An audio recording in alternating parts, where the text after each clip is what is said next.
Halo Sobat Sukses, kali ini kita akan membagikan intisari rangkuman audiobook dari buku Atomic Habits karangan dari James Clear. Pendahuluan. Ternyata kebiasaan-kebiasaan kecil dapat memberikan dampak besar dalam hidup Anda. Perubahan positif apa yang ingin Anda lakukan dalam hidup Anda? Mungkin Anda ingin makan lebih sehat. Mungkin Anda ingin membaca lebih banyak buku, belajar bahasa baru, atau menguasai alat musik. Apapun perubahan yang ingin Anda lakukan, membuat perubahan dan mematuhinya lebih mudah diucapkan daripada dilakukan. Hanya ingin makan lebih banyak salad tidak berarti Anda akan melakukannya. Hanya dengan mengatakan akan membaca lebih banyak buku, bukan berarti Anda akan membaca buku daripada menonton Netflix. Tapi disitulah letak pentingnya kebiasaan. Dalam artikel ini, saya akan mengajak Anda membahas ide-ide kunci dari buku bestseller Atomic Habits karya James Clear. Bersama-sama, kita akan menemukan bahwa kunci untuk membuat perubahan besar dalam hidup Anda tidak harus melibatkan pergolakan besar. Anda tidak perlu merevolusi perilaku Anda atau menemukan kembali diri Anda. Sebaliknya, Anda bisa membuat perubahan kecil pada perilaku Anda, yang jika diulang berkali-kali, akan menjadi kebiasaan yang bisa menghasilkan hasil yang besar. Poin ke-1. Kebiasaan kecil dapat memiliki dampak yang sangat kuat dalam hidup Anda. Untuk memulai, saya ingin Anda membayangkan sebuah pesawat yang bersiap-siap lepas landas dari Los Angeles. Tujuan pesawat tersebut adalah New York City. Pilot memasukkan semua informasi yang benar ke dalam komputer pesawat, dan pesawat lepas landas menuju ke arah yang benar. Tapi sekarang bayangkan, tidak lama setelah lepas landas, pilot secara tidak sengaja mengubah sedikit jalur penerbangan. Dia hanya mengubahnya sebesar 3,5 derajat, yang hampir tidak berarti apa-apa, hanya beberapa kaki. Hidung pesawat bergeser sedikit ke satu sisi, dan tidak ada seorang pun, bahkan pilot dan penumpang yang menyadari hal itu. Namun, dalam perjalanan melintasi Amerika Serikat, dampak dari perubahan kecil ini akan sangat besar. Pada akhir perjalanan mereka, para penumpang yang kebingungan, dan pilot yang lebih bingung lagi, akan mendapati diri mereka mendarat di Washington DC, bukan di New York City. Jadi, mengapa saya mengatakan hal ini kepada Anda? Itu karena sama seperti pilot yang kebingungan, kita tidak memperhatikan perubahan kecil dalam hidup kita. Perubahan kecil tidak langsung seketika menghasilkan perubahan signifikan yang kelihatan langsung. Contoh, jika Anda tidak bugar hari ini, dan pergi jogging selama 20 menit, Anda akan tetap tidak bugar besok. Jika Anda makan pizza ukuran keluarga untuk makan malam, itu tidak akan membuat Anda kelebihan berat badan dalam semalam. Tapi jika kita mengulangi perilaku kecil ini hari demi hari, pilihan kita akan menjadi hasil yang besar. Makanlah pizza setiap hari, dan kemungkinan besar berat badan Anda akan bertambah setelah setahun. Lakukan jogging selama 20 menit setiap hari, dan Anda akan menjadi lebih ramping dan bugar, meskipun Anda tidak akan menyadari perubahannya. Anda mungkin telah mengetahui wawasan utama di sini, bahwa kebiasaan kecil dapat memberikan dampak yang sangat kuat dalam hidup Anda, dan Anda tidak akan melihat dampaknya secara langsung. Anda hanya akan melihat hasil dari kebiasaan Anda setelah beberapa saat. Sekarang, kita tahu bahwa tidak melihat dampak dari usaha Anda bisa membuat Anda putus asa. Jika hal ini terjadi pada Anda, jika Anda merasa kecil hati karena tidak adanya perubahan positif secara langsung, maka penting untuk mencoba fokus pada lintasan Anda saat ini, bukan pada hasil yang Anda capai saat ini. Katakanlah Anda memiliki sedikit uang di bank. Namun Anda menabung sesuatu setiap bulannya. Hasil yang Anda dapatkan saat ini mungkin tidak terlalu besar dan jumlah tabungan Anda masih sangat kecil. Tapi Anda bisa yakin bahwa jalur Anda sudah benar. Teruslah melangkah ke arah ini dan, dalam beberapa bulan atau beberapa tahun, Anda akan melihat peningkatan besar. Ketika kurangnya kemajuan yang dirasakan membuat Anda kecewa, ingatlah bahwa Anda melakukan hal yang benar dan Anda bergerak ke arah yang benar. Tapi bagaimana Anda bisa berada di jalur yang benar? Anda perlu mengembangkan kebiasaan. Dan saat ini kita akan belajar bagaimana kebiasaan-kebiasaan itu dibangun. Poin kedua. Kebiasaan adalah perilaku otomatis yang kita pelajari dari pengalaman. Ketika Anda masuk ke dalam ruangan yang gelap, Anda tidak berpikir tentang apa yang harus dilakukan selanjutnya, Anda otomatis secara naluriah meraih saklar lampu. Meraih saklar lampu adalah sebuah kebiasaan, ini adalah perilaku yang telah Anda ulangi berkali-kali sehingga terjadi secara otomatis. Kebiasaan seperti ini mendominasi kehidupan kita, mulai dari menyikat gigi hingga mengemudikan mobil. Kebiasaan-kebiasaan itu sangat kuat. Tapi bagaimana kebiasaan itu terbentuk? Pada abad ke-19, seorang psikolog bernama Edward Thorndike mencoba menjawab pertanyaan ini. Pertama, dia menempatkan beberapa kucing di dalam sebuah kotak hitam. Kemudian, dia menghitung waktu berapa lama waktu yang dibutuhkan mereka untuk melarikan diri. Pada awalnya, setiap kucing berperilaku persis seperti yang Anda harapkan ketika ditempatkan di dalam kotak. Kucing-kucing itu mati-matian mencari jalan keluar. Ia mengendus dan mengais-ngais sudut-sudutnya, mencakar-cakar dinding. Akhirnya, kucing itu menemukan sebuah tuas yang, ketika ditekan, akan membuka sebuah pintu, dan memungkinkannya untuk melarikan diri. Thorndike kemudian mengambil kucing-kucing yang berhasil melarikan diri dan mengulangi percobaannya, dia menempatkan mereka kembali ke dalam kotak. Dan apa yang dia temukan? Setelah dimasukkan ke dalam kotak beberapa kali, setiap kucing mengetahui triknya. Alih-alih berebutan selama 1 menit atau lebih, kucing-kucing itu langsung menuju tuas. Setelah 20 atau 30 kali percobaan, rata-rata kucing dapat meloloskan diri hanya dalam waktu 6 detik. Dengan kata lain, proses keluar dari kotak telah menjadi kebiasaan bagi kucing-kucing tersebut. Dengan eksperimennya, Thorndike telah menemukan sesuatu yang penting bahwa perilaku yang memberikan hadiah yang memuaskan, dalam hal ini, mendapatkan kebebasan bagi kucing tersebut, cenderung diulang sampai menjadi otomatis. Kita telah belajar lebih banyak tentang kebiasaan dalam beberapa dekade setelah eksperimen Thorndike. Kita sekarang tahu bahwa kebiasaan terdiri dari 4 elemen yang berbeda. Pertama, ada isyarat atau pemicu untuk bertindak. Berjalan ke dalam ruangan gelap mengisyaratkan Anda untuk melakukan suatu tindakan yang memungkinkan Anda untuk melihat. Kemudian muncul keinginan untuk mengubah keadaan, dalam hal ini, dari gelap ke terang. Kemudian muncullah respons, atau tindakan menyalakan saklar lampu. Langkah terakhir dalam proses ini, dan tujuan akhir dari setiap kebiasaan, adalah hadiah. Dalam hal ini, perasaan lega dan nyaman yang muncul karena dapat melihat sekeliling Anda. Setiap kebiasaan mengikuti proses yang sama. Apakah Anda minum kopi setiap pagi? Bangun tidur adalah isyarat bagi Anda, yang memicu keinginan untuk merasa waspada.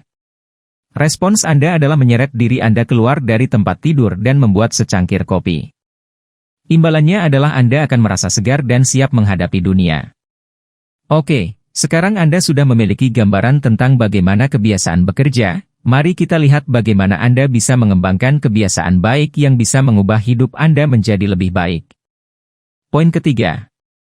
Membangun kebiasaan baru membutuhkan isyarat yang sulit dilewatkan dan rencana tindakan. Jadi, kita baru saja menemukan bagaimana kebiasaan terbentuk. Mari kita rangkum secara singkat. Kebiasaan terdiri dari 4 hal yaitu. Pertama adalah isyarat yaitu pemicu yang membuat Anda bertindak. Kedua adalah keinginan yang ingin Anda capai. Ketiga adalah respons, yaitu tindakan dari kebiasaan itu sendiri.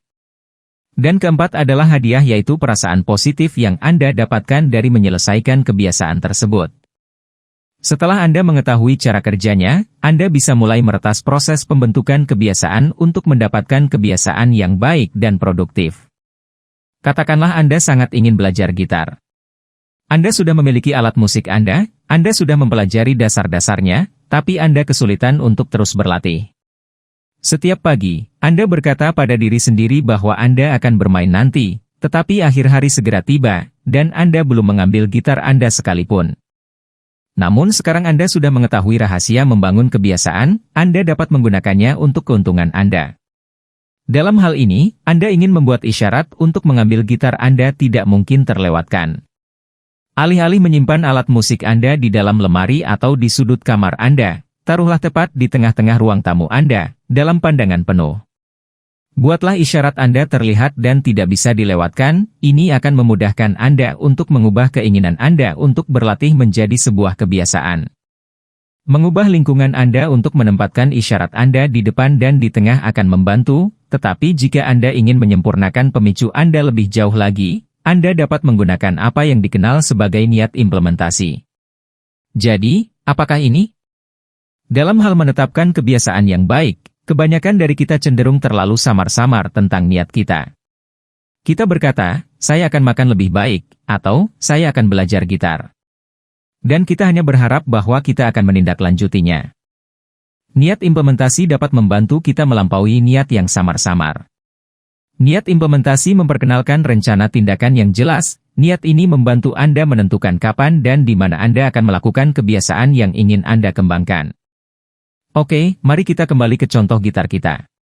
Daripada mengatakan pada diri sendiri bahwa Anda akan berlatih gitar minggu ini, katakan pada diri sendiri, pada hari Senin, Rabu, dan Jumat, saat alarm berbunyi, hal pertama yang akan saya lakukan adalah mengambil gitar dan berlatih selama 1 jam. Dan jangan lupa untuk meninggalkan gitar Anda di tengah-tengah ruangan. Dengan membuat sebuah niat implementasi, Anda akan memberikan diri Anda rencana yang jelas dan petunjuk yang jelas, dan mungkin akan mengejutkan Anda betapa mudahnya membangun sebuah kebiasaan yang positif. Anda mungkin bertanya-tanya, ini semua terdengar cukup masuk akal, tetapi apakah ini benar-benar berhasil? Dapatkah saya benar-benar mengubah lingkungan saya dan membuatnya mudah untuk membentuk kebiasaan positif? Kedengarannya bagus di atas kertas, bukan? Tapi dalam praktiknya bagaimana? Untuk menjawab pertanyaan tersebut, mari kita lihat hasil penelitian Anne Thorndike, seorang dokter yang tinggal di Boston. Ia menghadapi masalah yang dihadapi oleh sebagian besar profesional kesehatan. Ia ingin membantu pasiennya memperbaiki pola makan dan kebiasaan ngemil mereka. Tapi dia juga tahu bahwa membuat keputusan sadar untuk makan lebih sehat bisa jadi sulit. Dibutuhkan banyak tekad dan disiplin dan tidak semua dari kita memiliki persediaan tekad dan disiplin yang tak terbatas. Jadi, Anne Thorndike dan rekan-rekannya merancang sebuah tes. Sebagai bagian dari percobaan, dia menata ulang kantin rumah sakit. Soda di lemari es di sebelah mesin kasir diganti dengan air minum kemasan, dan keranjang berisi air minum kemasan diletakkan di sekeliling kantin. Thorndike dan tim kemudian mengawasi untuk melihat apa yang akan terjadi. Dan menurut Anda apa yang terjadi? Selama 3 bulan, penjualan soda turun 11%, dan penjualan air melonjak lebih dari 25%. Hanya dengan menciptakan lebih banyak isyarat agar orang minum air putih, Dr. Thorndike dan timnya mampu membuat orang membuat pilihan yang lebih sehat. Dengan kata lain, mereka dapat membantu orang membangun kebiasaan yang lebih baik, tanpa memaksa mereka untuk membuat keputusan secara sadar untuk melakukannya. Bukti nyata bahwa mengubah lingkungan Anda dapat membantu Anda mengadopsi kebiasaan yang lebih baik. Poin keempat. Manusia termotivasi oleh antisipasi terhadap imbalan, jadi membuat kebiasaan yang menarik akan membantu Anda untuk tetap melakukannya. Kita sekarang sudah hampir setengah jalan dalam penjelajahan Atomic Habits. Kita telah melihat betapa kuatnya kebiasaan, bagaimana kebiasaan itu terbentuk, dan bagaimana Anda dapat menggunakan isyarat kebiasaan untuk keuntungan Anda. Sekarang, saatnya kita membahas tentang sisi penghargaan dari pembentukan kebiasaan. Pada tahun 1954, ahli saraf James Olds dan Peter Milner melakukan percobaan untuk melihat ilmu saraf di balik keinginan. Dengan menggunakan elektroda, mereka memblokir pelepasan neurotransmitter dopamin pada beberapa tikus. Hasilnya mengejutkan, tikus-tikus laboratorium itu kehilangan keinginan untuk hidup. Tanpa dopamin, mereka tidak memiliki keinginan untuk makan, minum, bereproduksi, atau melakukan apapun. Hanya beberapa hari kemudian, mereka semua mati kehausan. Kisah yang cukup menggelisahkan ini memberitahu kita satu hal, dopamin adalah motivator yang sangat penting. Ketika kita melakukan sesuatu yang bermanfaat bagi kelangsungan hidup kita seperti makan, minum, berhubungan seks, maka dopamin dilepaskan, dan kita merasa senang. Perasaan senang ini memotivasi kita untuk melakukan tindakan yang bermanfaat lagi dan lagi.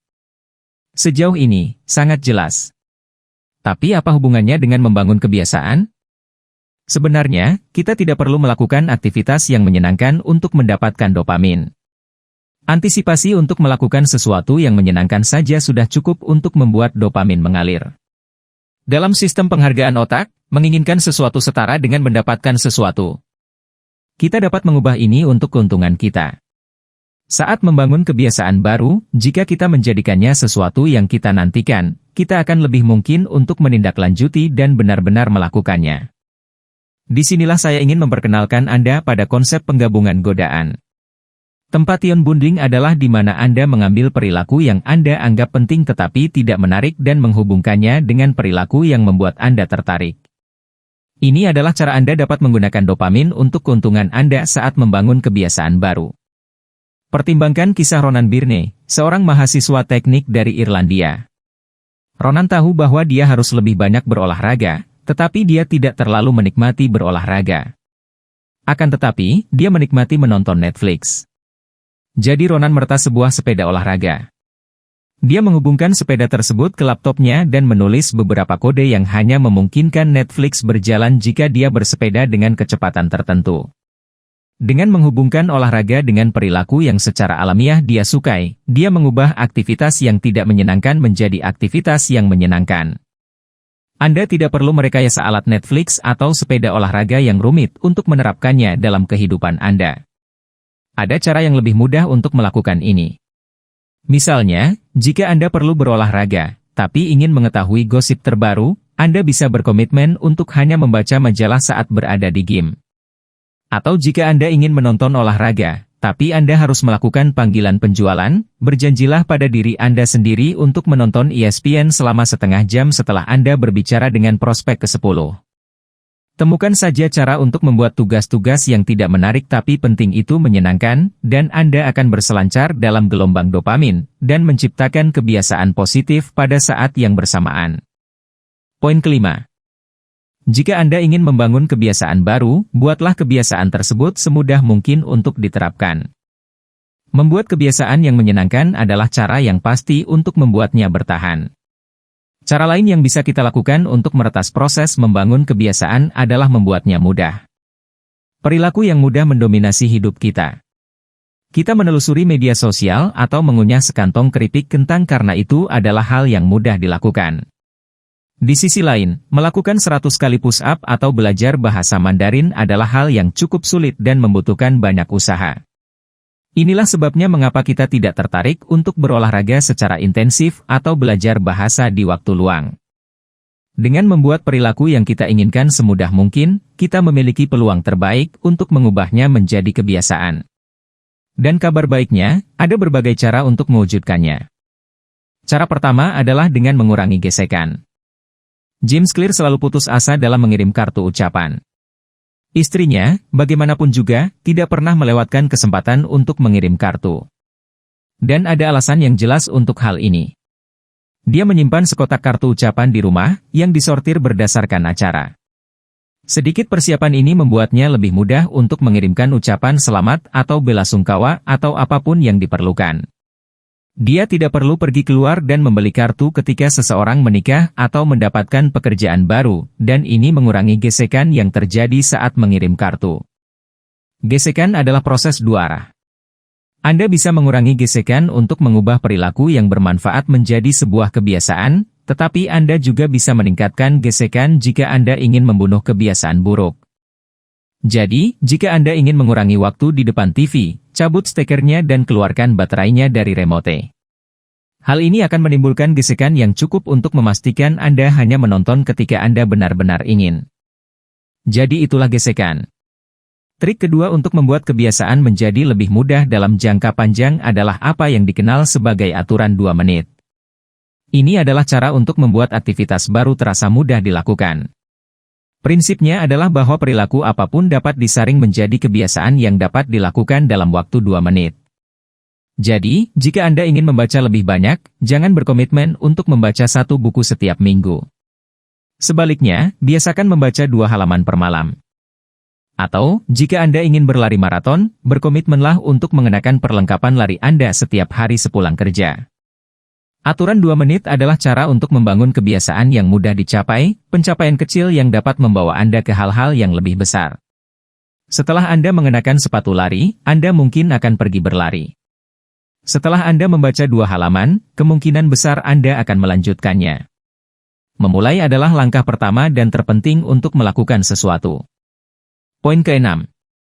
Membuat kebiasaan Anda segera memuaskan sangat penting untuk perubahan perilaku yang efektif. Kita sudah semakin dekat ke bagian akhir. Namun sebelum kita selesai, mari kita bahas tentang aturan terakhir dalam menggunakan kebiasaan untuk meningkatkan kehidupan Anda. Dan untuk melakukan ini, kita membutuhkan sebuah cerita. Ini adalah kisah seorang peneliti kesehatan masyarakat yang sangat sukses bernama Stephen Luby. Pada tahun 1990-an, Luby bekerja di sebuah lingkungan di Karachi, Pakistan dan ia sangat baik dalam pekerjaannya. Dia berhasil mengurangi diare di antara anak-anak setempat hingga 52%. Dia juga mengurangi tingkat pneumonia sebesar 48% dan tingkat infeksi kulit sebesar 35%. Jadi apa rahasianya? Sabun yang bagus. Ya, benar, pencapaian kesehatan masyarakat yang luar biasa dari Luby adalah berkat sabun yang bagus. Luby tahu bahwa mencuci tangan dan sanitasi dasar sangat penting untuk mengurangi penyakit. Penduduk setempat juga memahami hal ini. Tapi mereka tidak mengubah pengetahuan mereka menjadi kebiasaan. Semuanya berubah ketika Luby bekerja sama dengan Procter & Gamble untuk memperkenalkan sabun premium ke lingkungan sekitar secara gratis. Dalam semalam, mencuci tangan menjadi pengalaman yang memuaskan. Sabun baru itu berbusa dengan mudah dan berbau harum. Tiba-tiba, semua orang mencuci tangan mereka karena itu adalah kegiatan yang menyenangkan. Kisah Stephen Luby ini menggambarkan aturan terakhir dan paling penting untuk perubahan perilaku, yaitu kebiasaan itu harus memuaskan. Membuat perilaku yang baik menjadi memuaskan bisa jadi sulit. Hal ini disebabkan oleh evolusi manusia. Saat ini, kita hidup di lingkungan yang dikenal sebagai lingkungan yang tertunda. Anda datang ke kantor hari ini, tapi imbalan gaji Anda baru akan diterima di akhir bulan. Anda pergi ke gym di pagi hari, tapi berat badan Anda tidak turun dalam semalam. Fokus pada hasil yang segera didapat ini dapat mendorong kebiasaan buruk. Merokok dapat menyebabkan kanker paru-paru dalam 20 tahun, namun untuk saat ini, merokok dapat meredakan stres dan keinginan Anda akan nikotin. Kenikmatan langsung dari rokok Anda mungkin akan mengesampingkan biaya jangka panjang untuk kesehatan Anda. Semua ini berarti bahwa ketika mengejar kebiasaan dengan hasil yang tertunda, Anda harus mencoba untuk melampirkan beberapa kepuasan langsung pada kebiasaan tersebut. Saya dapat menjelaskan hal ini dengan baik dengan menggunakan pengalaman dari pasangan yang penulis kenal. Pasangan ini ingin mengurangi makan di luar, memasak lebih banyak, menjadi lebih sehat, dan menghemat uang. Ini adalah tujuan-tujuan dengan hasil yang tertunda. Untuk memberikan sedikit dorongan pada tujuan mereka, mereka membuka sebuah rekening tabungan bernama Perjalanan ke Eropa. Dan setiap kali mereka menghindari makan di luar, mereka mentransfer $50 ke rekening tersebut. Kepuasan jangka pendek dengan melihat uang $50 masuk ke dalam rekening tabungan tersebut memberikan kepuasan langsung yang mereka butuhkan untuk membuat mereka tetap berada di jalur yang benar untuk mendapatkan hadiah jangka panjang. Poin ketujuh. Buatlah kerangka kerja untuk menjaga kebiasaan Anda tetap pada jalurnya dengan menggunakan pelacak dan kontrak. Oke, kita telah belajar bagaimana membangun kebiasaan yang baik. Namun, betapapun menyenangkan dan memuaskannya kebiasaan yang kita buat, kita mungkin masih gagal mempertahankannya. Jadi, pada kesempatan terakhir ini, mari kita lihat bagaimana kita dapat mempertahankan niat baik kita. Satu trik sederhana untuk membuat kebiasaan baru bertahan disebut pelacakan kebiasaan. Sepanjang sejarah, banyak orang yang berhasil dengan mencatat kebiasaan mereka. Salah satu yang paling terkenal adalah Benjamin Franklin. Sejak usia 20 tahun, Franklin memiliki buku catatan di mana ia mencatat kepatuhannya terhadap 13 kebajikan pribadi. Kebajikan-kebajikan ini termasuk tujuan-tujuan seperti menghindari percakapan yang tidak penting dan selalu melakukan sesuatu yang berguna. Setiap malam, Franklin akan mencatat perkembangannya di setiap bidang. Anda bisa mengikuti jejak Franklin dalam melacak kebiasaan dengan menggunakan kalender atau buku harian sederhana, dan menandai setiap hari bahwa Anda tetap berpegang teguh pada perilaku yang Anda pilih. Anda akan menemukan bahwa cara ini efektif dan pelacakan kebiasaan itu sendiri merupakan kebiasaan yang menarik dan memuaskan. Antisipasi dan tindakan mencoret setiap hari akan terasa menyenangkan dan membuat Anda tetap termotivasi. Hal berikutnya yang saya sarankan untuk Anda lakukan adalah mengembangkan kontrak kebiasaan yang memberikan konsekuensi negatif jika Anda gagal untuk tetap berada di jalur yang benar. Brian Harris adalah seorang wirausahawan dari Nashville, dan dia menganggap kontrak kebiasaannya sangat serius. Dalam sebuah kontrak yang ditandatangani olehnya, istrinya, dan pelatih pribadinya, ia berkomitmen untuk menurunkan berat badannya hingga 200 pon. Dia mengidentifikasi kebiasaan-kebiasaan spesifik yang akan membantunya mencapai tujuan tersebut. Ini termasuk melacak asupan makanannya setiap hari dan menimbang berat badannya setiap minggu. Dia kemudian menetapkan hukuman untuk tidak melakukan hal-hal tersebut. Jika ia gagal melacak asupan makanan, ia harus membayar $100 kepada pelatihnya, dan jika ia gagal menimbang berat badannya, ia harus berhutang $500 kepada istrinya. Strategi ini berhasil, tidak hanya didorong oleh rasa takutnya kehilangan uang, tetapi juga rasa takutnya kehilangan muka di depan dua orang yang penting baginya. Manusia, bagaimanapun juga, adalah hewan sosial.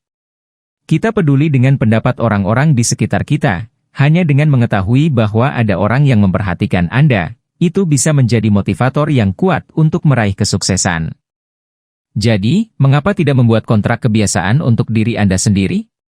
Meskipun tidak sedetail Brian Harris, pertimbangkan untuk membuat komitmen dengan pasangan, sahabat, atau salah satu rekan kerja Anda. Jika Anda menyetujui serangkaian konsekuensi jika tidak menindaklanjutinya, Anda akan lebih mungkin untuk tetap berpegang teguh pada kebiasaan Anda. Dan seperti yang telah kita lihat, berpegang teguh pada kebiasaan positif, sekecil apapun, adalah cara yang pasti untuk mencapai hal-hal besar dalam hidup. Ringkasan akhir. Perubahan kecil dalam perilaku Anda tidak akan mengubah hidup Anda dalam semalam. Namun, ubahlah perilaku tersebut menjadi sebuah kebiasaan yang Anda lakukan setiap hari, dan hal tersebut benar-benar dapat menghasilkan perubahan besar. Mengubah hidup Anda bukan tentang membuat terobosan besar, atau merevolusi semua yang Anda lakukan. Melainkan, ini adalah tentang membangun sistem kebiasaan positif yang, jika digabungkan, akan memberikan hasil yang luar biasa. Dan, saya ingin memberikan satu saran terakhir untuk Anda, gunakan penumpukan kebiasaan untuk memperkenalkan perilaku baru. Jika Anda ingin membangun kebiasaan baru, Anda dapat mencoba menumpuknya di atas kebiasaan yang sudah ada. Katakanlah Anda ingin mulai bermeditasi, tapi Anda kesulitan menemukan waktu. Coba pikirkan hal-hal yang Anda lakukan dengan mudah setiap hari, seperti minum kopi di pagi hari. Kemudian, tumpuklah kebiasaan baru itu di atasnya. Berkomitmenlah untuk bermeditasi setiap pagi setelah Anda selesai minum kopi, dan bangunlah momentum alami yang datang dari kebiasaan yang sudah Anda miliki. Oke guys, sekian dulu audiobook kita kali ini, selamat belajar dan bertumbuh ya guys, see you in the next audiobook lainnya.